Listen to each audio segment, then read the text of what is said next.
नमस्कार दोस्तों, आज हम मीडिया पार 24 घंटे ब्रॉडकास्ट में आपका स्वागत करते हैं और एक नए मुद्दा आपके सामने प्रस्तुत करते हैं। जी हाँ, हम बात कर रहे हैं उत्तराखंड सरकार की। उत्तराखंड सरकार पुष्कर धामी सरकार द्वारा यूसीसी कोड लागू करने के लिए विशेष विधानसभा सत्र बुलाया जा रहा है और उसके बाद एक कैबिनेट बैठक के माध्यम से यूसीसी यूनिफॉर्म सिविल कोड लागू करने की तैयारी है, जिसे वो लोकसभा चुनाव में एक उपलब्धि की तरह प्रस्तुत कर सकें और लोगों से अपील कर सके कि हमारी सरकार ने केंद्र सरकार के सहयोग से यूनिफॉर्म सिविल कोड लागू किया है और मतदान हेतु समर्थन मांग सकते। लेकिन प्रश्न यह है कि क्या यूनिफॉर्म सिविल कोड इतना आवश्यक है? क्या ज्वलंत मुद्दे उत्तराखंड प्रदेश के अंदर नहीं चल रहे हैं? उत्तराखंड प्रदेश के अंदर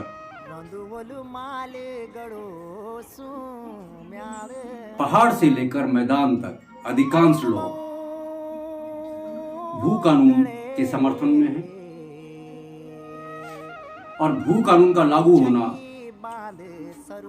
जो जनता को लगता है, जो प्रदेश की जनता को लगता है, जो पहाड़ की जनता को लगता है कि यूनिफॉर्म सिविल कोड से भी अधिक इम्पोर्टेंट काम यदि धामी सरकार को करना चाहिए तो वो है भू कानून का लागू करना, एक सख्त भू कानून और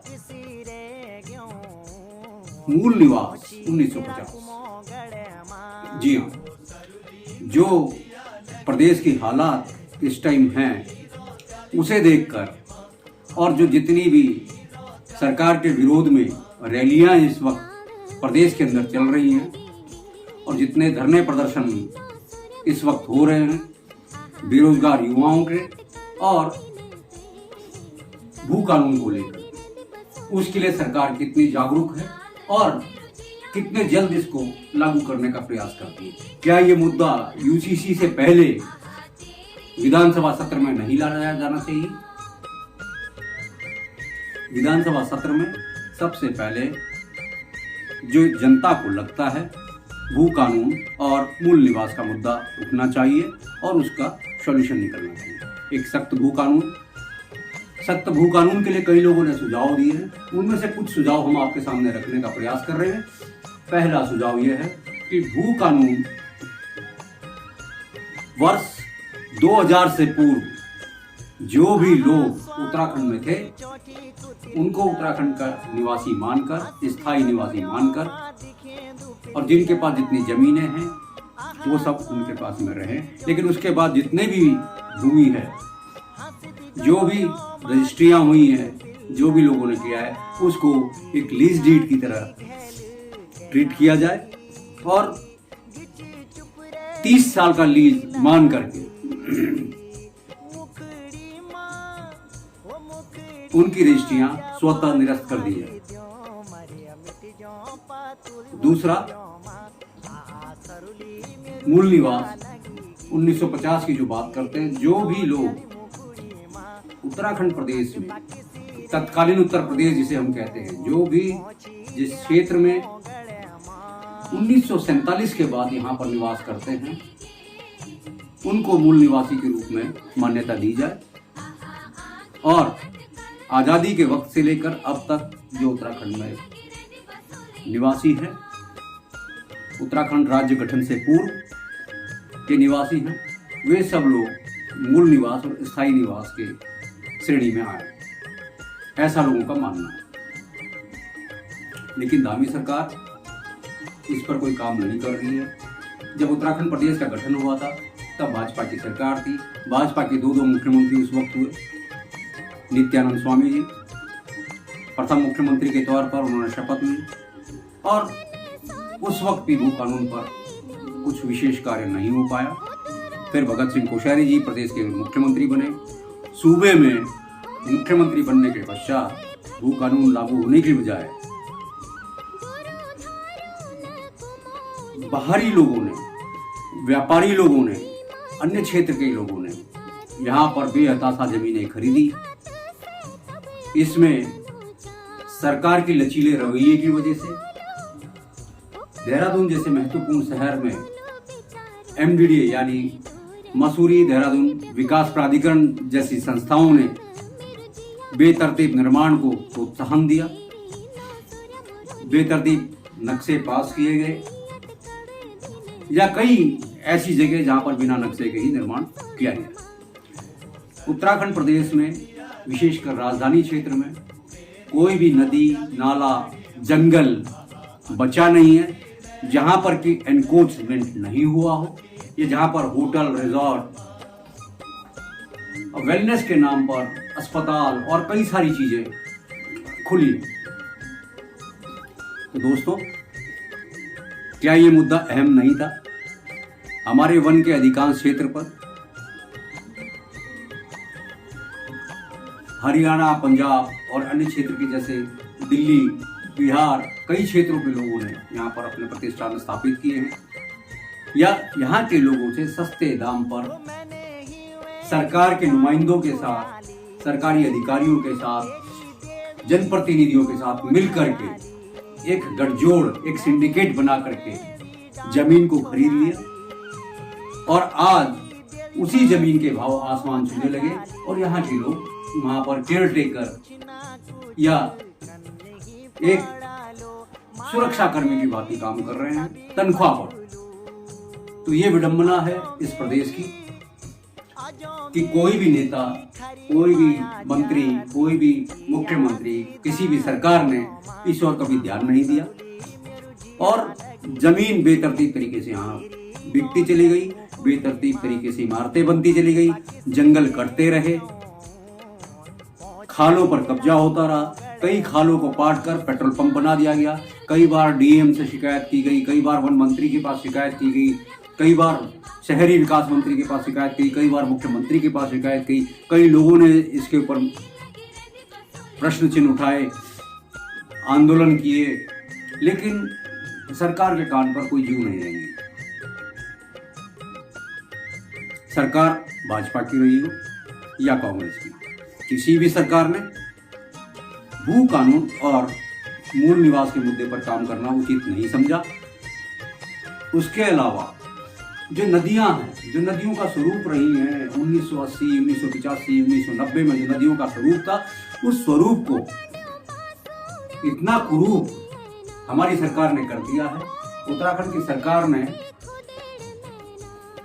नदी के दोनों ओर मलिन बस्तियों के नाम पर वोट बैंक बढ़ाने के लिए बाहर से आए हुए लोगों को बसा दिया है, जिसकी वजह से क्षेत्रों में अब चोरी, चकारी, डकैती जैसी कई सारी घटनाएं भी घटती हैं और नेता उन्हें वोट बैंक की तरह यूज करते हैं। आज वहां पर पक्की सड़कें, आज वहां पर लाइटें, आज वहां पर पानी के कनेक्शन सरकार के द्वारा दिया गया है और उसे रेगुलराइज करने का प्रयास किया जा रहा है, जो सरासर गलत है। 1985, 1990 में जो सजरा हुआ करता था, जो नदियों का स्वरूप हुआ करता था, आज वो नदियां छोटे से नहर के रूप में परिवर्तित हो गई। हम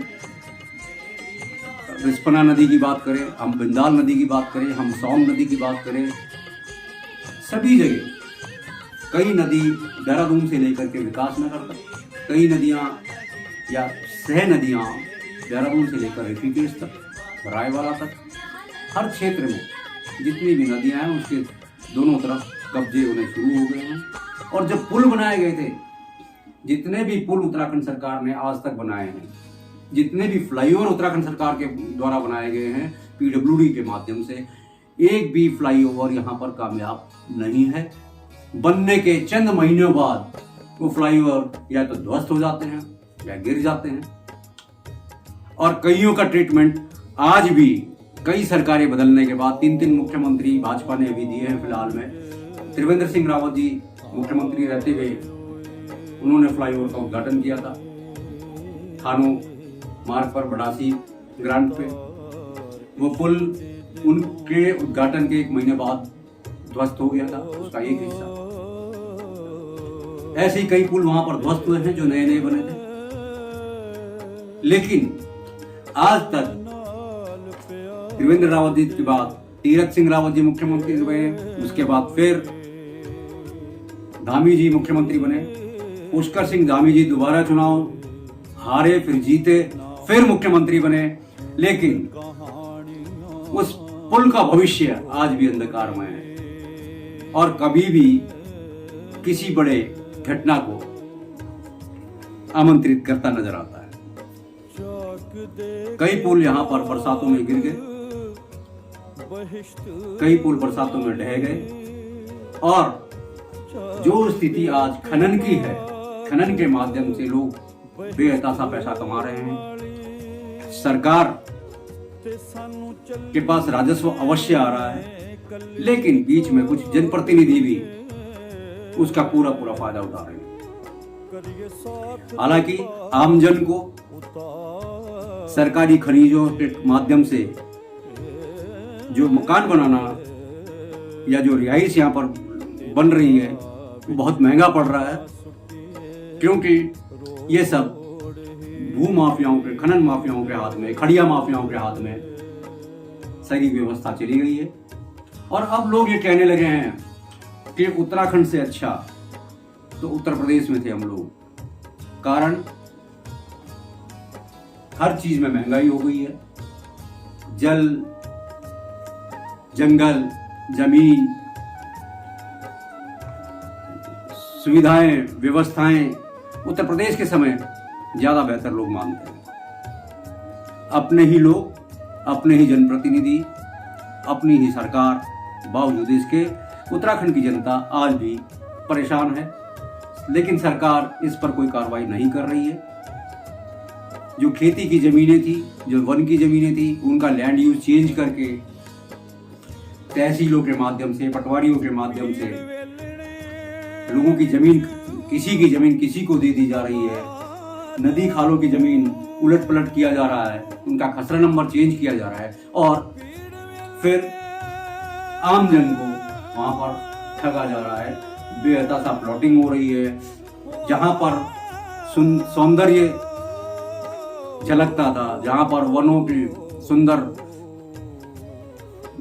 बगीचे, पेड़, जंगल हुआ करते थे, आज वहां पर कंक्रीट के जंगल बन चुके हैं। और ये मेहरबानी MDDA यानी देहरादून मसूरी विनाश प्राधिकरण, हम जिसे कहते हैं, आमजन इसे विकास प्राधिकरण की बजाय विनाश प्राधिकरण मानती है। आप यदि देहरादून से आप चलेंगे मसूरी तक,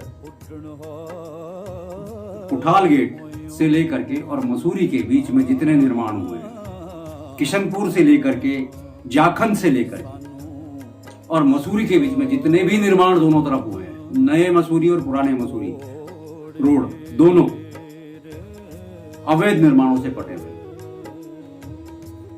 कई सारे पिलर्स के सहारे वहां पर guest house, cafe, Maggi point, कई सारी चीजें वहां पर डेवलप हुई हैं। तो क्या ये प्राधिकरण की नॉलेज में नहीं है? क्या ये SDM मसूरी की नॉलेज में नहीं है? क्या ये DM देहरादून की नॉलेज में नहीं है? क्या ये मुख्यमंत्री की नॉलेज में नहीं है? आप जो सौंदर्य पहले झलकता था देहरादून से मसूरी के बीच में, जब हम देहरादून से राजपुर रोड की तरफ जाते थे तो सुंदरता का एक दृश्य सामने होता था। आज वहां पर कंक्रीट के जंगल हुआ है। सरकार की मेहरबानी से, जनप्रतिनिधियों की मेहरबानी से, मसूरी के विधायक की मेहरबानी से आज आप देखेंगे पूरा मसूरी क्षेत्र कंक्रीट के जंगल में तब्दील हो गया है। और कब्जा, जहां पर क्षेत्रीय लोगों के साथ साथ बाहरी लोगों का भी कब्जा, कई लोग गाजियाबाद से, कई लोग दिल्ली से, कई लोग मुंबई से, कई लोग पंजाब हरियाणा से इन जंगलों में रिजॉर्ट बनाए बैठे हैं, इन खालों में, इन नदियों में। और जो ये स्ट्रक्चर इन्होंने तैयार किया, पाइप के ऊपर खालों से पाइप ले करके और ऊपर तक मचान जिसे कहना चाहिए वो बनाए हैं, जो रेस्टोरेंट बनाए हैं, जो होटल्स बनाए हैं, जो गेस्ट हाउस बनाए हैं, उस पर सब आंख मूंदे बैठे हैं और अपने वोट के लिए जनप्रतिनिधि उनसे लाभ लेने के लिए या किसी से फाइनेंशियल एड पाने के लिए कई अधिकारी इनको नजरअंदाज करते आ रहे हैं। ये प्रदेश की जनता के साथ नाइंसाफी है, ये प्रकृति के साथ नाइंसाफी है, ये संपूर्ण देशवासियों के साथ, प्रदेशवासियों के साथ नाइंसाफी है। इसीलिए हिमाचल की तर्ज पर यहाँ पर भू कानून लागू होना अति आवश्यक है और हम सरकार से एक बार पुनः दरख्वास्त करते हैं कि हमारे प्रदेश की जनता के हित में, प्रदेश की जनता के हित की बात और जो उनके मुद्दे हैं, जो आवश्यक मुद्दे हैं, अति आवश्यक मुद्दों में जो आते हैं। हालांकि अब उत्तराखंड में कहीं पर कोई जमीन बची नहीं है, बहुत मामूली सी जमीन बची है जिसके स्वामी पहले से ही रह रहे उत्तराखंड के लोग हैं। अन्यथा अधिकांश जमीनें यहाँ पर बिक चुकी हैं या रीसेल हो रही हैं और बाहर के लोगों ने इसे कब्जा लिया। ये बात सिर्फ देहरादून की नहीं है, ये बात मैं अल्मोड़ा की कर रहा हूँ, ये बात मैं रानीखेत की भी कर रहा हूँ, यही बात मैं आपको नैनीताल की करता हूँ और मसूरी, टिहरी गढ़वाल, पौड़ी गढ़वाल, रुद्रप्रयाग इन सब क्षेत्रों की करता हूँ। सभी क्षेत्रों में पहाड़ी लोगों ने प्रवेश कर दिया है, जबकि हिमाचल के तर्ज पर अगर हमारा भू कानून पहले से ही तैयार होता तो आज स्थिति कुछ और होती। तो धामी सरकार बहुत बेहतरीन तरीके से प्रदेश में काम कर रही है, डबल इंजन की सरकार यहाँ पर काम कर रही है। मोदी जी का विशेष लगाव इस क्षेत्र में है। तो हमारी प्रार्थना है मीडिया ब्रॉडकास्ट की तरफ से, मीडिया पार्क ब्रॉडकास्ट की तरफ से, आम जनता की तरफ से कि धामी सरकार इस पर ध्यान दे और इसी सत्र में यूसीसी से भी पहले भू कानून का मुद्दा और मूल निवास का मुद्दा कैबिनेट में लेके आए और इसे पास करें। सख्त भू कानून, क्योंकि जो कुछ बचा है उसको बचाने की आवश्यकता है। अधिकांश यहाँ के लोगों के हाथ से सब कुछ निकल चुका है, लेकिन जो भी थोड़ा बहुत बचा है उसको सरकार बचाने का प्रयास करे तो जनता एक तरफा धामी सरकार के साथ खड़ी हो जाएगी। इसी के साथ मीडिया पार 24 घंटे में आपको हम नया मुद्दा लेकर के फिर आएंगे और सरकार तक आपकी बात पहुंचाएंगे। नमस्कार, जय हिंद।